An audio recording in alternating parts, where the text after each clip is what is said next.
If we want to have an intimate relationship with someone, the first thing we need to do is to know their name. It's very important. If we call someone by his or her name, there's something really personal between us. It's the beginning. And then as we get to know that person, of course, we can develop a certain relationship, a friendship. Moses wanted to know God's name. What shall I tell them your name is, he says. And God answers, tell them that I am. It's not sure exactly what that means. It means that God is whatever he is, whatever he wants to be, that he's the cause of all created things, that he's above all of natural reality because he's supernatural. It means that he's certainly greater than all of creation. But it still doesn't sound too personal, does it?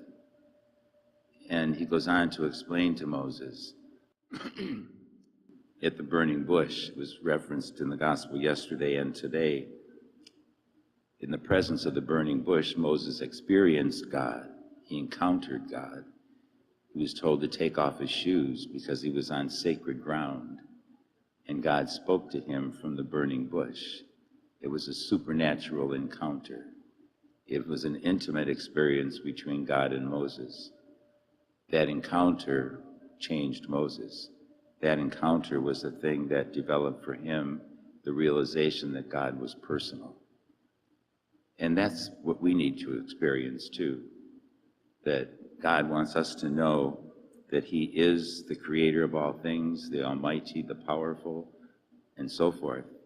But he wants us to know too that he's personal. And so he encounters these people, and even further for you and me, he encounters us by becoming one of us, taking on our human nature so that he could put a face on God in the person of Jesus. And he wants us to know that he's with us every single day of our lives, that we are so very important to him. And I think that's what the scriptures today are trying to tell us. Simply that God is not way up in the heavens far away from us, but he's within and among us. And that should bring us great consolation. In the gospel, he says, come to me, all you labor and are burdened, and I will give you rest.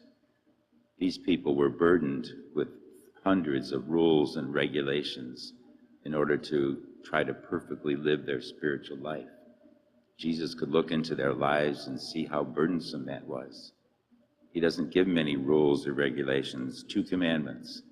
Love God above all things and your neighbor as yourself, and follow me, follow me.